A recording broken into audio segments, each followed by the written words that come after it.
Right, ladies and gentlemen, we're at the Toy Fair, and I've been joined now by somebody that I can only say, to me, is an absolute legend. You will know this guy as soon as you see him. I remember him from the movie Willow with Val Kilmer so many years ago.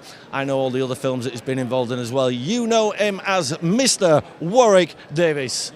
Hello, there you go, thank ladies you and very much. gentlemen. What a lovely introduction. Well, I've followed your career, obviously, because we're kind of at the same age. So you were in the movies that I remember when I was growing up as a child, and the one question I have to ask, yes, what was it like walking onto the set of Star Wars and seeing your childhood heroes all in front of you? that was incredible. I was 11 years old at that point, so to walk onto a movie set and see the likes of Harrison Ford, Mark Hamill, and Carrie Fisher was incredible. And I didn't see them for the actors that they were. I saw them as their characters. Yeah. So there before me was Han Solo, and that's how I talked to him the entire time that we were on set. You see, I grew up in the Star Wars era, so to me, Star Wars is the ultimate film ever. Yeah. And I can imagine, I've worked with a couple of movie stars in my time, my generation, and one of them, who you know, who we talked about earlier, blew me away when I first met him. So I can imagine that walking on there and... Oh, it was incredible. Did you get to see the Millennium Falcon as well? Yeah, I did. I got to walk round the Millennium Falcon, and it was just a wonderful... Again, I was only 11, so for me it was just one big adventure. Are you still working as a consultant on the movies now? Well, I appear in them. Really? Yeah, Wow.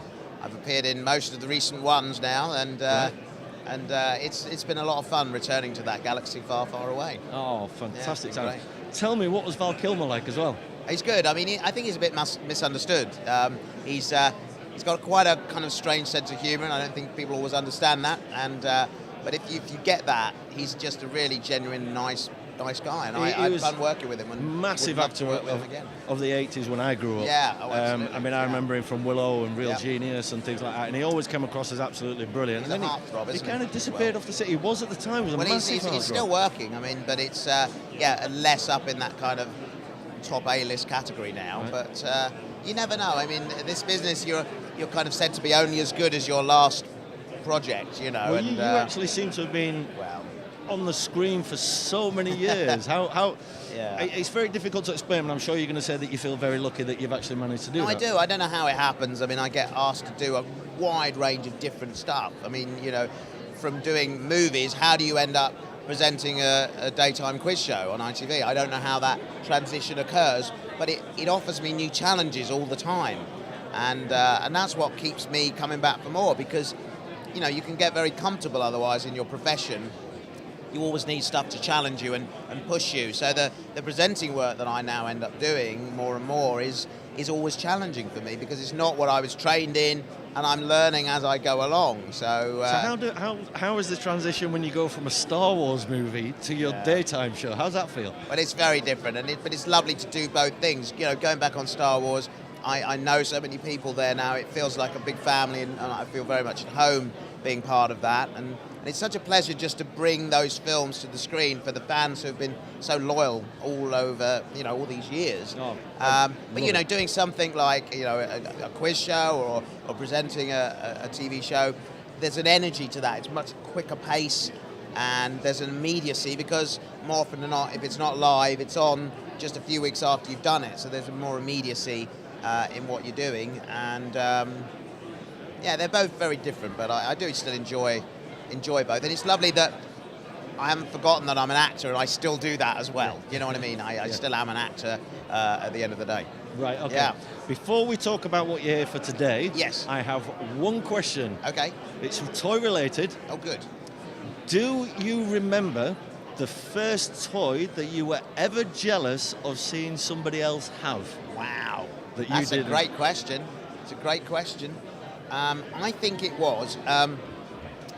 I don't remember what it was called. You might remember, because you're of the same age. But it was like a Flightdeck. That was what it was called, right. Flightdeck. And what you had this plastic kind of deck of an aircraft carrier, a little jet plane sat on it, and then you used to take a bit of fishing wire and put it up to the top of your wardrobe or whatever. But then this thing would launch and take off. It would fly up the wire.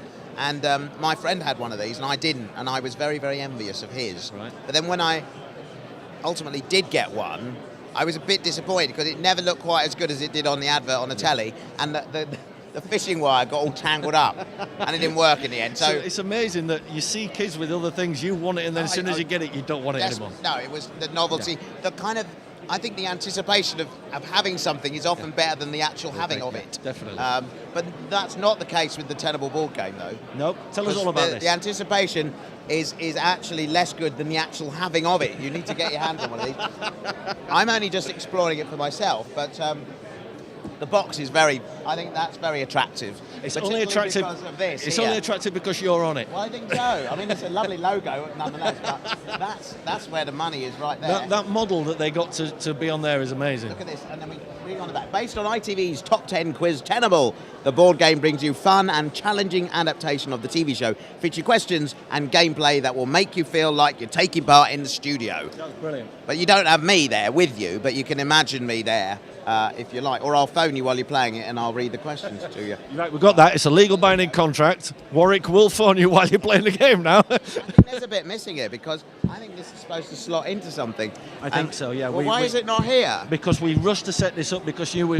We need to get it set up. They were so excited about you being here that they rushed to get everything set up and ready. Let's do a question. Here we are. This is quite an appropriate one to be on the table. Okay. The Hogwarts houses and people who taught Harry Potter defense against the dark arts.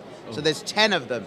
So there'll be obviously there's 4 houses, and then there are 6 defense against the dark arts professors, and you have to name them for an imaginary 25 grand. So good luck with that one. Yeah. I don't know whether I could do it actually. I could do the 4 houses. I could do a couple of the professors, but. Yeah. You see, I actually don't watch anything that has anybody in that I work with.